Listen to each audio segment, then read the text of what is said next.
Hello all you road tripping enthusiasts, welcome, despite the delay, to yet one more episode of the Mini Diaries. It is so windy today that despite my best efforts, I can barely hear my thoughts. So without further ado, and since there is no reason whatsoever for me to sit around being sandblasted by the wind, to introduce you to the beating heart of the Aegean Sea, the beautiful island of Mykonos, which is also known and best known as the Island of the Winds. And for good reason, I might add.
So I'm pretty sure the question everyone's asking is, what is a guy like me, who's so much into outdoors and camping and diving and what have you, do in an island or a place as posh and stylish as Mykonos? Well, all the nightlife and the party scene and all that kind of stuff is one side to the island of Mykonos.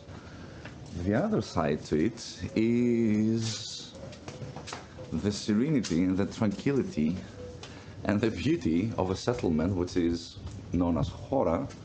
Basically it's downtown Mykonos. Let me make sure I don't get completely lost. Which is a very traditional and very beautiful settlement basically, or a village or a town, you can call it whatever you like. It is my seventh time I think in Mykonos, and I can't get enough of my morning walks.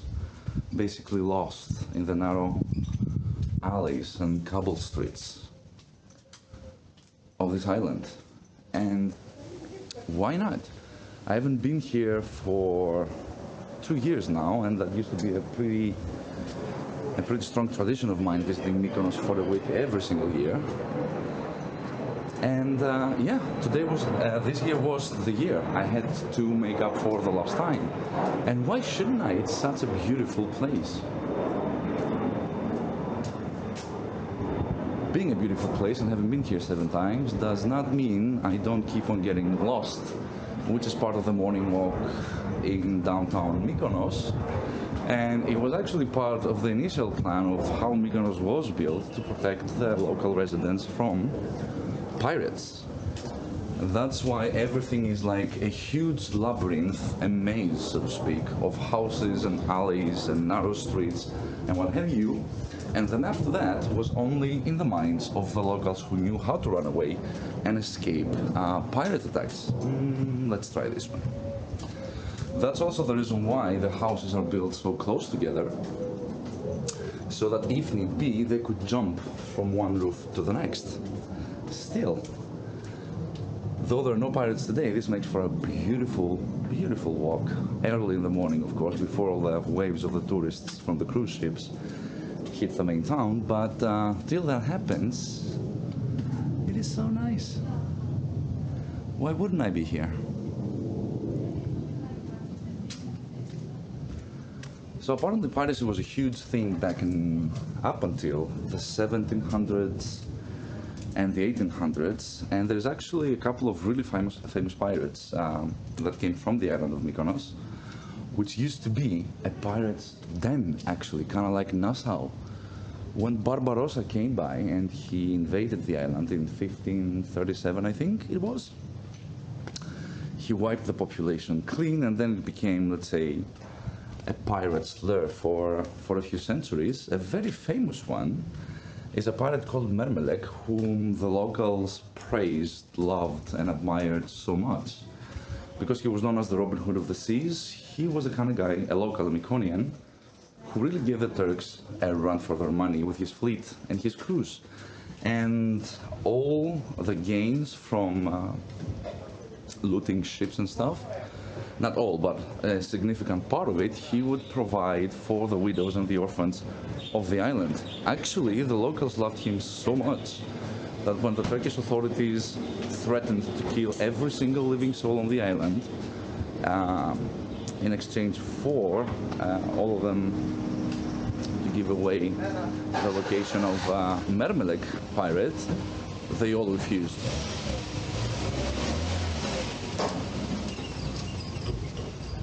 Because they loved the guy so much. And the admirable thing about Mermelek was that he actually decided to turn himself in instead of risking the safety and the well-being of the locals. And this is actually a dead end, leads nowhere, part of the original plan. Now Mermelek is still buried here at the church of Agia Sotira, next to Little Venice, where there's where we're trying to go now. Which way, right or left? Let's go this way.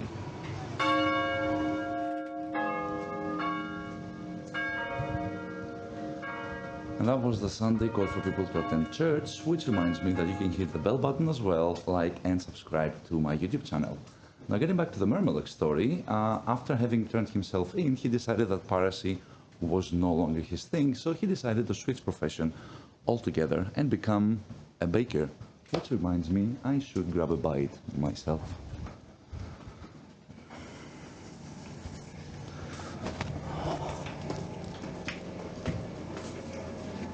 Καλημέρα. The walk through the narrow alleys of Mykonos, it's so scenic, and I really like the use of the colors at the houses, and there's actually a story behind them. So you'll see mostly blue, red, and green windows and doors, and the reason for that is that each color represents the profession of the owner of a building. So blue goes for all the seamen, green was for the farmers of the island, and red was reserved for every other profession. Which way should I go? Let's go this way.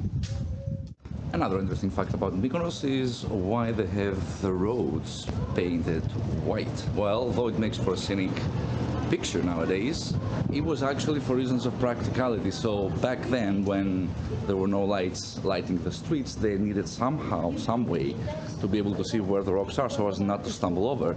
So initially the roads were painted white on their sides, and later on, because tourists liked it, they started painting the whole thing. Enough of walking though, it was high time I did some driving finally, which downtown Hora is not ideal for a car, even for a car like Bob. So I'm going for a swim, and I'll be stopping by a couple of places today. So my first stop is going to be at the beach of Kapari, which is not that far from Hora. It's about 6 kilometers of a pretty nice drive, and it's a dead end where I'm going, so we drive to the little church of St. John. There it is ahead of us, and there's this cute little bay, and there's a pretty nice beach actually on the left hand side, and here's some dirt road again, but we're not afraid of that. We survived Evia, we'll be fine here. Now unfortunately Kapari, nice as it might be, is not accessible when the winds blow from the north, which has been the case for pretty much all of the week that I've been here. Today it looks like the winds have eased out a little bit, but still I want to take the drive and try my luck with a bit of Kapari, because it is a really nice place to go for a swim. Not that big of a beach, but size does not matter when it comes to nice places to visit.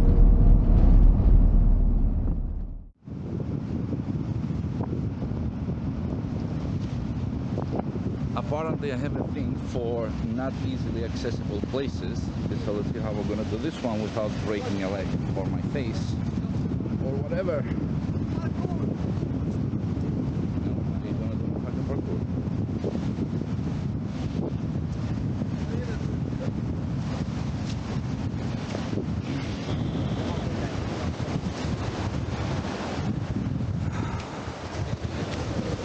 This is the actual place where I'm going.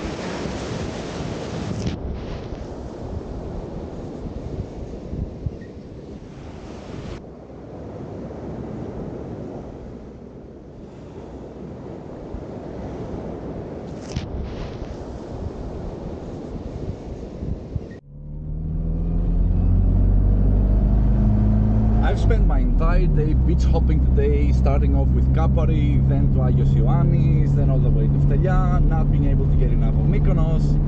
And right now I'm going to meet my brother at a really nice tiny little beach, which is totally off the beaten track. You won't find that on any Google Maps. It doesn't have any specific name attached to it. But still, it's a place we love to visit every time I'm in Mykonos. Of course, it being Mykonos, there has to be a pirate story involved with that little beach, because what you see in front of it, and just give me 1 second to make it up this hill. There you go, Bobo. There you go, boy.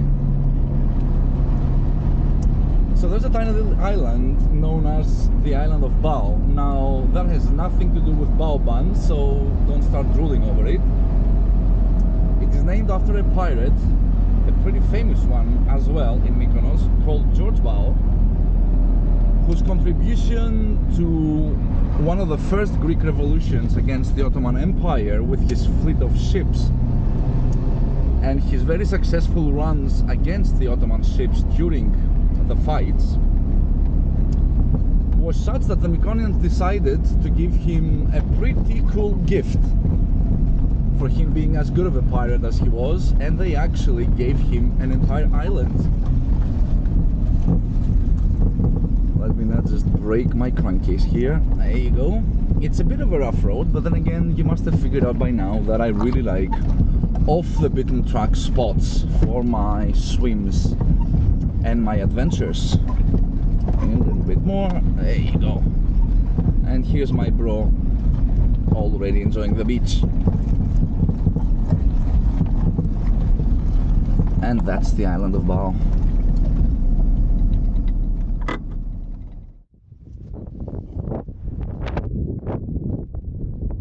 Though it looks like I'm walking towards infinity, the beach is actually a couple of minutes away.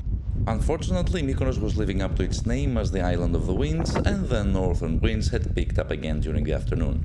It was a bit sad because it was impossible for me to get my drone up and flying, so I could take you for a visit over and around the island of Bao, which used to be George Bao's, the famous pirate's, den. As if the strong winds weren't enough, the currents were strong as well, so I was unable to use a GoPro to go swimming all the way across the bay to the island and give you a tour. There is a tiny little church on the island of Bao dedicated to St. George, but unless you're super comfortable swimming and are well aware of the dangers of going out into the open sea, I suggest you stick to the beach. The beautiful bronze dolphin overlooking the bay serves as a sad reminder of just how easy things can go south while at open sea, as it is dedicated to the loving memory of a diver who sadly lost his life during a dive. So do enjoy, but enjoy responsibly.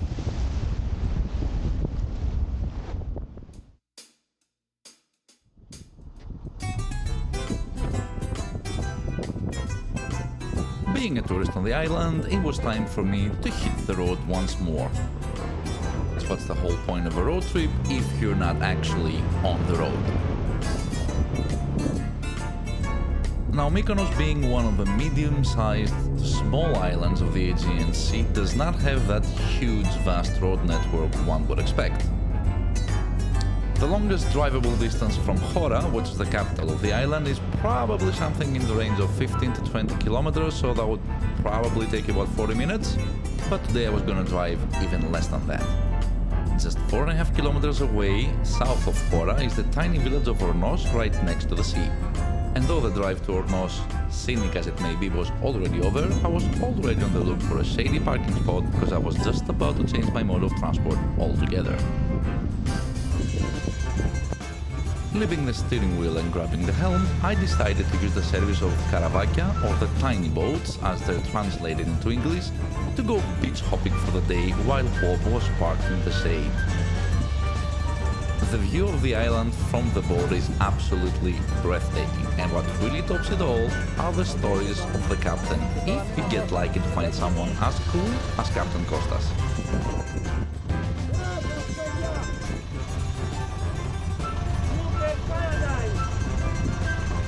So for about €5 one way, you get a super cool way of visiting some of the best sun spots of the island, like Paranga, Paradise, Super Paradise, Agrari, and my destination, which was the beach of Vagler, one of my favorite spots on the island on any given day.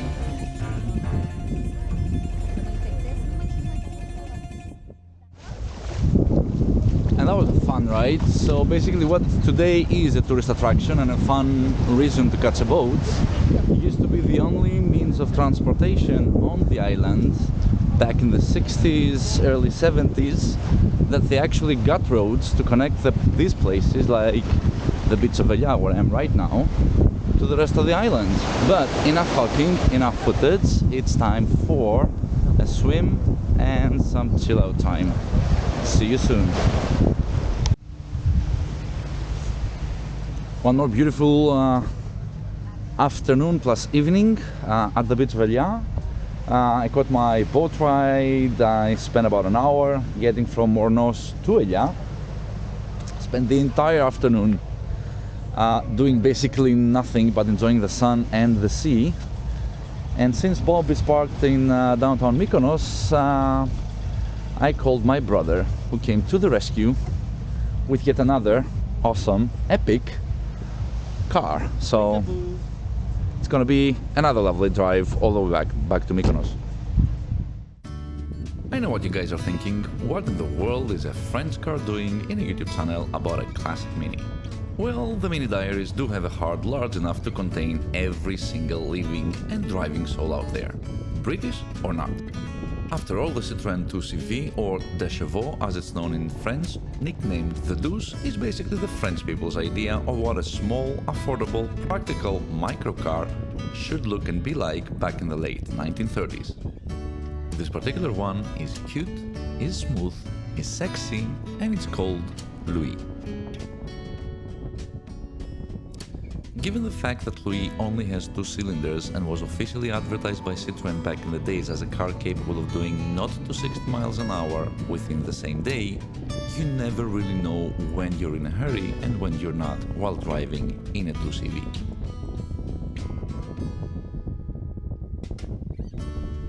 Though it doesn't seem like it, we were actually in a hurry. We had to drive all the way back from Vagler to Hora, pick up Bob, and get a move on because we actually had work to do. What kind of work would someone be doing while on holidays, you might be asking yourselves? Catching the sunset.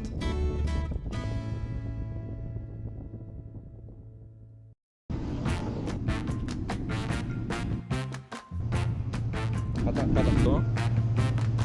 Κράτα λίγο έτσι. Τώρα πρέπει να τραβάμε.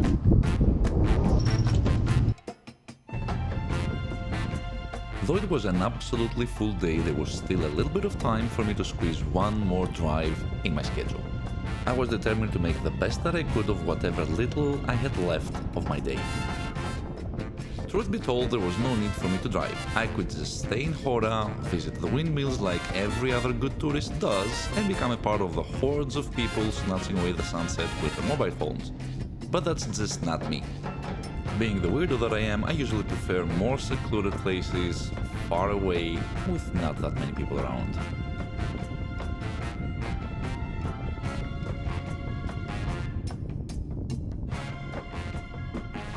The lighthouse of Mykonos, better known as Pharos, was my preferred choice of a location to enjoy the sunset. Built in 1891, it faithfully served the island and the ships passing by all the way till 1983.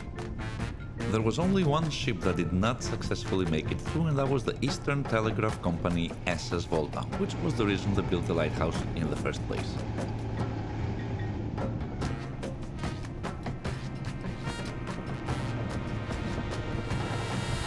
Overlooking the Aegean Sea from the edge of the cliff, the lighthouse is built on a spot called Vordoulakas, which in the local language means the vampire, so you might just want to get out on there as soon as the sunset is done and over with. The original lighting mechanism is situated at the backyard of the Museum of the Aegean Sea at downtown Mykonos. Local legend has it that an old chap living at the island of Tinos a few nautical miles away used to harness the light from the lighthouse at night to read his book. But enough was said, I guess. It was time to enjoy a cup of coffee and a beautiful sunset at the lighthouse in Mykonos. As the night sets in, Mykonos turns a different shade altogether. The lights are on, people are all dressed up, and everyone's getting ready to enjoy the Aegean night. As you walk about the nightlit Mykonos, you really aren't spoiled for choices for pretty much anything your soul and heart might desire. There are cheap places to dine, from souvlaki places or takeaway places to the most expensive, posh, extravagant restaurants you can possibly think of. The unique feature that I find irresistible in Mykonos is the fact that it gives you choices that are at absolute extremes.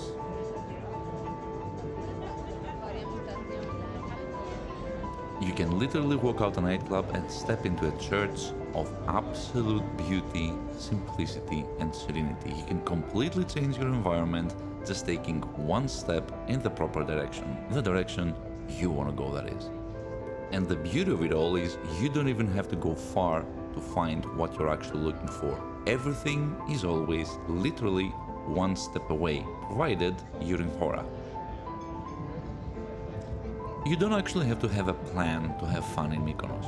You don't have to sit at a bar, or a club, or a restaurant, or anything for that matter. Even walking around and absorbing the vibe of the island is more than enough to turn your night into something special, no matter what.